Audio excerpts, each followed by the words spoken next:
Hello everyone, I hope you're all doing well. Alors comme prévu, les petites questions sur Rhetorica. Pour ceux qui me suivent sur Instagram, j'avais demandé si vous avez quelques questions concernant mon petit concours d'éloquence.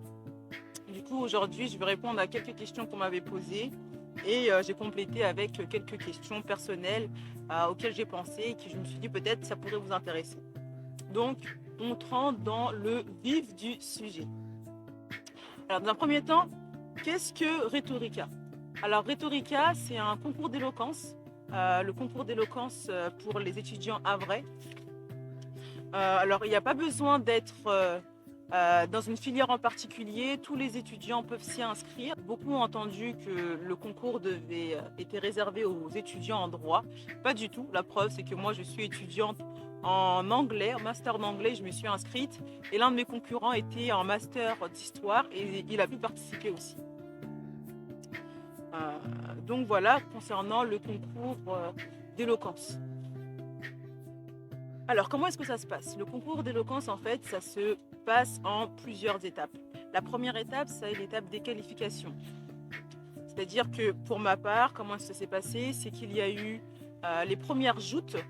Les jurys ont noté, en fait, en fonction de notre prestation et avec une grille de lecture et en fonction des personnes qui avaient les meilleures notes.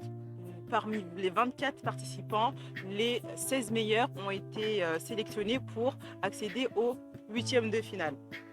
Ensuite, on a les quatrièmes de finale, les quarts de finale, pardon, les demi-finales et la finale. Donc ça, c'est pour le déroulement, comment est-ce que ça se passe. D'habitude, c'est devant le public et les jurés, mais cette fois-ci, avec les conditions du Covid, nous avions que les jurés et les organisateurs qui étaient présents dans une salle. Donc voilà comment ça s'est passé. Ensuite, pourquoi faire ce concours? Alors personnellement, j'ai un grand objectif qui est beaucoup lié à la prise de parole en public, au théâtre, développement de soi. Donc je pensais pour moi vraiment le fait de faire ce concours, c'était pour moi une opportunité en fait de progresser, de m'améliorer, d'être dans de vraies conditions. C'était vraiment pour moi vraiment un travail personnel et qui, ne serait-ce qu'en 2 présentations, j'ai énormément vu ce que ça a pu m'apporter. Donc voilà comment un petit peu, pourquoi est-ce que moi en tout cas j'ai fait le concours. Et puis après il y a beaucoup d'étudiants en droit qui s'inscrivent bien évidemment parce qu'ils veulent devenir avocats ou autres, mais de ce que j'ai entendu la plupart du temps c'est ça. Et donc voilà, c'est un excellent exercice en fait par rapport à leur avenir. Alors on m'avait demandé aussi quels étaient les sujets sur lesquels j'étais tombée. Alors moi, sachant que j'ai participé aux qualifications et aux huitièmes de finale, le premier sujet sur lequel je suis tombée, c'était un mauvais arrangement vaut-il mieux qu'un beau procès? Et pour les huitièmes de finale, je suis tombée sur le sujet la liberté est-elle une illusion? Et pour ces 2 sujets-là, j'étais à l'affirmative. Pour mon premier sujet, je n'avais pas de concurrent, la personne s'était désistée avant de devoir participer. Et donc, je n'avais pas de concurrent, mais pour le deuxième, la liberté est-elle une illusion? J'avais un concurrent. Donc, ce que j'ai aimé, c'est que, comme on dit, la vie fait bien les choses, Dieu fait bien les choses. C'est que ça m'a permis de faire un travail progressif. C'est-à-dire que la première fois, je n'avais pas de concurrent, mais j'avais quand même les questions des jurés. Et la fois d'après, j'avais le concurrent et les questions des jurés. Et j'ai trouvé aussi que le fait d'être à l'affirmative, c'était aussi une bonne chose. Si j'avais continué, je pense qu'en étant à la négative, ça aurait mis un peu plus de challenge. Je sais pas. Mais en tout cas, j'ai trouvé ça vraiment progressif et je suis contente déjà d'être en arrivée là. Ensuite, par rapport à mon ressenti, oui, alors avant et après, c'était vraiment 2 émotions, 2 ressentis complètement différents. Au début, j'étais stressée, mais excitée en même temps, surtout pour la première plaidoirie, parce que je l'avais apprise par cœur. Et quand je suis sortie, vraiment, j'étais contente, mais en même temps, je ne savais pas vraiment ce que ça avait donné. C'était mitigé. Et du coup, j'avais un peu le stress, boule au ventre avant d'avoir les résultats. Donc voilà, c'était pour la première plaidoirie. Et pour la seconde, et bah, je savais pas du tout en fait. J'étais vraiment dans le doute. Euh, il y a une partie en fait que j'ai aimée. Je me suis dit bon, je donne ce que je peux. Et quand je suis sortie, et bah, c'était un peu mitigé parce que mon concurrent il était bon quand même. Faut se le dire, hein, il était bon.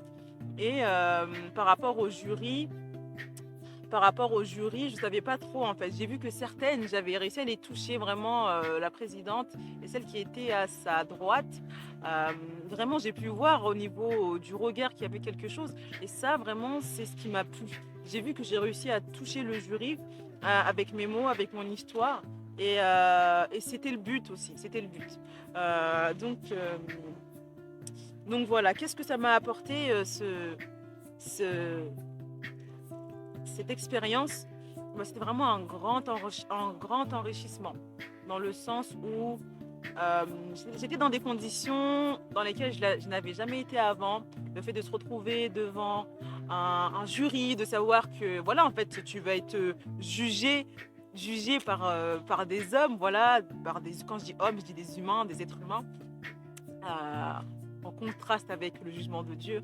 Et non, vraiment, c'était quelque chose de nouveau. Moi, j'ai appris sur moi certaines choses que j'ai aimées, d'autres que j'ai moins aimées. Et le fait d'avoir demandé aux organisateurs de filmer ma petite présentation, ma plaidoirie, et de voir la regarder après coup, ça, je trouve que c'est vraiment quelque chose qui peut beaucoup apporter. Parce que quand on est en train de faire la vidéo, pardon, qu'on est en train de faire, j'ai en train de penser à la vidéo qui commence à se faire longue, mais qu'on est en train de faire notre plaidoirie, on est dans l'action en fait.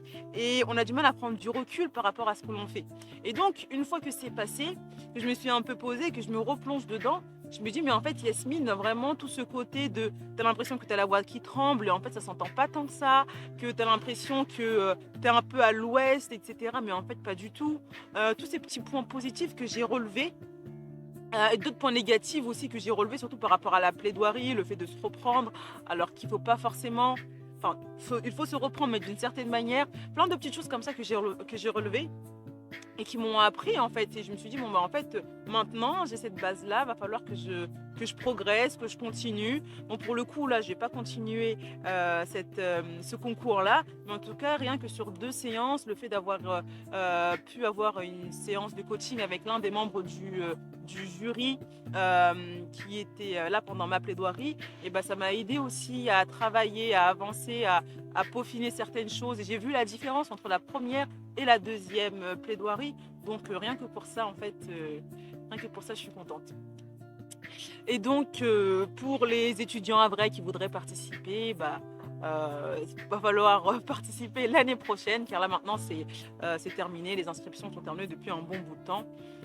Donc voilà, mais en tout cas moi ça m'aura vraiment fait plaisir de faire ce concours. Et pour ceux qui aiment ce genre de choses, franchement, je vous y encourage, mais vivement, parce que c'est vraiment une expérience enrichissante.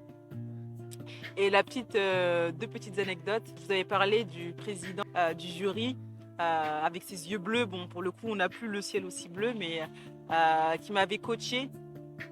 Et ça m'avait fait bizarre en fait de l'avoir en tant que coach, en sachant que c'était lui qui m'avait vraiment perturbée. En fait, il m'a pas perturbée, je me suis sentie perturbée par son regard et par le fait qu'il le détourne justement.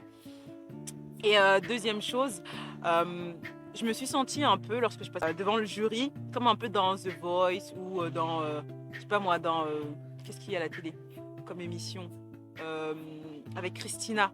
J'ai oublié, je le mettrai ici. Et voilà qui dit le gagnant est, et là toi t'es là, c'est qui et là Yves. Bon, moi pour ma part c'était Yves. Et donc voilà, je me suis dit, je sais ce que ça fait que d'être comme dans une émission et de devoir départager entre les personnes qui sont en compétition. Donc voilà, je l'ai vécu une fois, peut-être que je le revivrai une autre fois, mais en tout cas vraiment c'était une magnifique expérience. Sur ce, je vous souhaite une agréable journée, matinée, après-midi ou nuit, tout dépend à quelle heure vous regardez cette vidéo, et je vous dis à très bientôt avec cette magnifique vue.